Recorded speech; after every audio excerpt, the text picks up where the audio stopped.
E aí, pessoal, conforme prometido, estamos aqui com o nosso vídeo sobre religiosidade. E para isso eu chamo uma convidada especial, Larissa Alves. É o primeiro vídeo dela, né, Larissa? Fala aí, oi, pessoal. Oi, gente. Então, gente, eu convidei, porque realmente senti de Deus convidar a Larissa. E eu estava pensando, né, primeiro eu queria estar trazendo para vocês sobre o que é religiosidade, né? A religiosidade é a forma como a gente encara a nossa crença, como a gente encara aquilo que nós acreditamos. E as pessoas às vezes pensam assim, poxa, o que pode nos distanciar de Deus? É simplesmente estar fora da igreja? Não, às vezes eu posso estar dentro da igreja e eu me afastar do Senhor dentro daquele lugar, né? Que se diz como Deus como primazia. E é sobre isso que a gente vai estar abordando. A Larissa pensou em algumas coisas importantes que talvez você não perceba, mas você seja assim ou você viva, e ela vai estar comentando alguns tópicos. Oi, gente, boa tarde. Então, eu fui criada na igreja, né, desde pequena, e assim, me apresentaram um Deus, né, criaram um Deus para me apresentar totalmente diferente daquele que hoje realmente eu conheço, daquele que hoje eu verdadeiramente tenho uma comunhão. Um Deus que é pai, um Deus que ama, mas não, eu fui apresentada a um Deus totalmente mau, que me castigaria, e eu creio que muita gente, né, foi apresentada a um Deus assim. Eu vivi isso, com certeza. Muita gente hoje em dia. E aí você ser desconstruída nisso, nessa religiosidade que é criada na nossa mente, é algo muito difícil, porque é criado um senso crítico dentro da nossa mente, de tudo que a gente vê, a gente critica, sabe? Você vê alguém fazendo algo diferente daquilo que está no seu dia a dia, daquilo que está na sua rotina, você já critica. Você vê tendo uma experiência com o Senhor diferente da sua, você já acha que está na carne. E, nossa, eu passei por muita coisa, sabe? Eu sempre fui uma pessoa muito crítica e esse ano o Senhor ele tem me transformado, né? Mas esse ano foi um ano realmente de mudança. O Senhor fala, Larissa, Ele me mostrou muita coisa que estava ainda errado na minha vida. Eu tive um sonho. Chegou uma cantora assim, em alta, né? Cristã, gospel. E aí, gente, ela alcançou muita gente da forma assim, um tanto quanto liberal, né? Pode-se dizer a palavra. E aí eu fui, tipo, a juíza dela. Eu julguei ela de todas as formas possíveis. Tipo, tá errado, ela tá trazendo algo errado pra igreja. Eu julguei. E aí as experiências que ela contava, ela trazia experiências com Deus, e eu falava, não, isso foi totalmente na carne, tá errado, ela não viveu nada disso. Isso aí ela pensou que viveu, mas o Senhor não se revelou. E era, gente, algo muito sério. Não. E eu criticava muito essa cantora, eu falava, nossa, ela não viveu nada disso e tudo mais. Até que o Senhor, Ele me deu um sonho. E uma das coisas que eu sempre tinha na minha mente, né, que tenho, é da gente tomar cuidado com a consciência, né? Consciência das pessoas. Não fazer aquilo que vai fazer uma pessoa pecar, mas a gente precisa tomar muito cuidado com isso também, porque os dois extremos são ruins. Tudo que é extremo é ruim. E aí, se ela fazia algo, eu falava, é errado, e eu julgava. Amiga, só uma... Tá Não, relaxa, só... Não, ainda faz parte do vídeo, relaxa. Não, amiga, troca isso. Não vai ter nem como disfarçar isso que vai ter, mas só pode... Não tem como. Gente, eu te interrompi pra falar algo importante, Lari. Quando a gente lê aquela passagem de Paulo, né? Da gente, tipo assim, se meu irmão vai pecar eu comendo carne, então eu não vou mais comer carne. A questão toda é eu fazer isso pra uma pessoa que eu sei que tem esse tipo de consciência, entendeu? É tipo assim, eu estou levando ela pra esse tipo de ação que eu sei que ela acha que é pecado. Essa cantora que você falava, ela não trazia ninguém pra aquilo, ela só era ela, entendeu? E a gente analisando de verdade não é pecado, era só a religiosidade. O que você pensa hoje que ela fazia era pecado? Não, era só conceito seu. Meu, criado na minha mente. Não era pecado, se fosse pecado, né? Nossa, e aí o Senhor, Ele me deu um sonho, porque uma das coisas que eu julgava essa cantora era, ela não se preocupa com a consciência de ninguém. Porque se algo que ela tá fazendo outra pessoa pecar, é errado. Em vagas de vários sabores, em vagões. E aí o Senhor, Ele me deu um sonho, e nesse sonho tava uma multidão assim, e eu fazia algo que pra mim não era errado, sabe? Era algo realmente sem maldade no coração.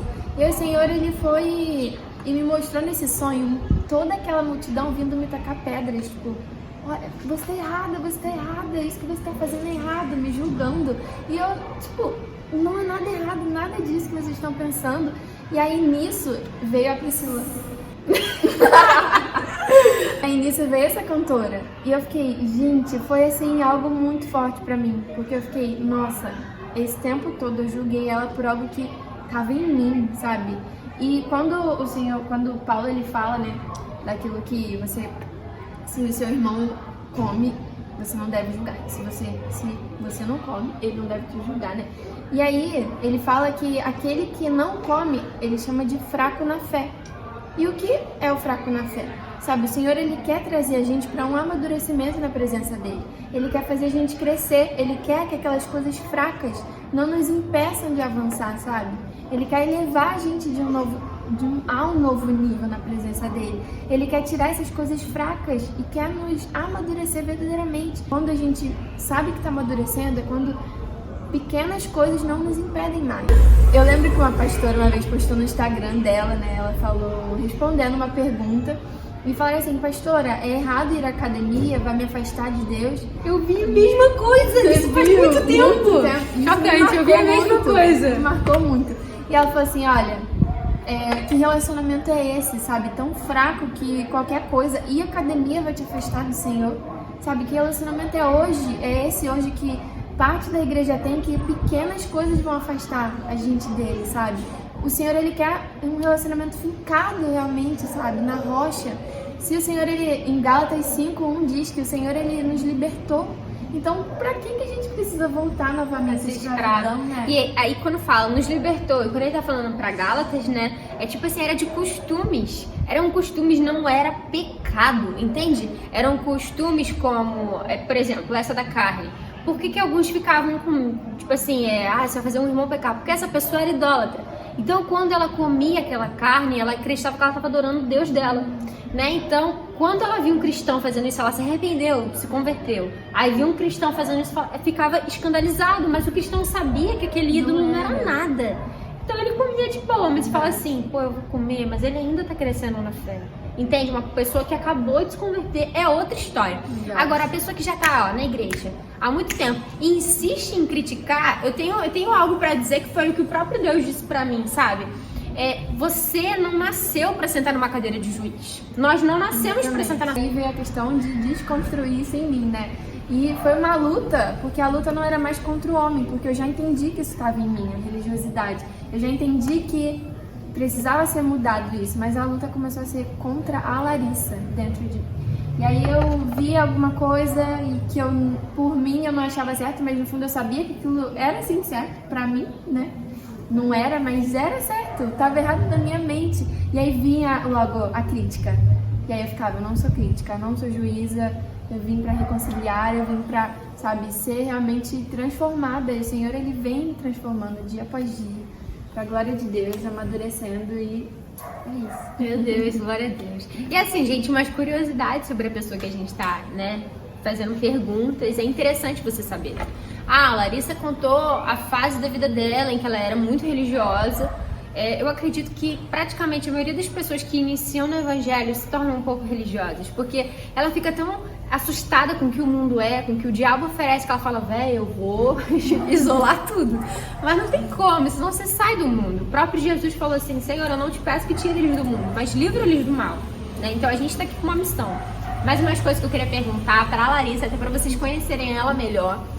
Conta um pouquinho para as pessoas um pouco assim sobre pai, mãe, se você é essa bênção porque você tem seus pais lá cuidando de você, te instruindo sobre tudo, ou se é porque você tomou uma decisão na sua vida, porque também tem a graça, né, que te alcançou. Mas explica aí, tipo assim, como que é seu relacionamento com seus pais, e o máximo que você puder falar, e segue em frente.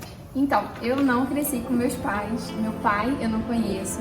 E a minha mãe, desde pequena, mora com os meus filhos. Ela mora em outro bairro. Não crescemos juntas. Eu não tive um apoio, né, dos pais, que toda criança sente falta. Festa de escola, nossa. Dia dos pais. Eu ficava, meu Deus. E, nossa, foi muito difícil pra mim, muito difícil. Mas uma das coisas que eu sempre digo é decisão, sabe? É uma decisão. Porque todo mundo fala hoje em dia assim, o meu relacionamento com Deus foi muito difícil eu aceitar o Senhor como pai porque eu não tive um pai presente. Já pra mim foi muito ao contrário, eu me apeguei muito mais ao Agora que eu Senhor. preciso de um pai. Nossa, e assim, quando eu realmente conheci o Senhor, eu realmente entendi que Ele era um bom pai. Eu agarrei aquilo com tudo, pai. E aí hoje eu tenho um pai, isso me alegra, sabe? E uma questão é que a gente tem essa mania de levar mágoa com a gente pra todo lugar, né? Transformar aquela dor numa mágoa e carregar pra onde a gente for, mas não é isso. O Senhor, Ele permite situações para que a gente seja um instrumento para outras vidas, para que a gente seja um instrumento para que elas se acheguem mais ao Senhor e não um instrumento de levar a mágoa a qualquer lugar. Não, leva o seu testemunho, seja um instrumento do Senhor para curar pessoas através da área que você foi maltratada, né? A área que você foi machucada, enfim. Isso. Amém. Ela tem muito mais coisa pra contar, mas quem sabe no futuro canal do YouTube dela, né, gente? Bota aqui embaixo, Larissa, cria um canal. Vou fazer todo mundo assistir. Gente, faz favor, só comenta aqui pra mim. É isso, gente. Esse foi o nosso papo sobre religiosidade. Mas também não só isso, né? Falamos sobre muita coisa. Na realidade, o papo não é sobre religiosidade. O papo é sobre como você chegar a Deus, né? Tô dizendo pra você que não conhece o pai. Às vezes você tá aí, meu pai é isso, meu pai é aquilo. Ela não conhece o pai dela, não vive com a mãe dela. Então ela não teve uma estrutura familiar. Não tem como a gente falar que uma pessoa dessa, tipo assim, vai ser tudo fácil pra ela, porque não vai ser, né? Foi fácil? Não, nem um pouquinho. Quantos conflitos, quantas Nossa, coisas, muitas né? coisas. Então, você que tá passando pela mesma coisa que a Larissa, às vezes até pior ou melhor, gente, segue isso. A nossa vida hoje tá firmada na rocha, né, Larissa? A gente já passou por muitas tempestades e a gente tem algo pra dizer, que Jesus realmente, Ele é tudo pra gente. E a gente quer que também seja pra você, porque Ele mudou a nossa vida. E, cara, fica de olho, porque você vai ver o que Deus vai fazer na nossa vida. E a gente espera que não seja só com a gente, sabe? Mas com todo mundo que vê esse vídeo, né, Lari? Então é isso. Um beijo, fique com Tchau, Deus. gente.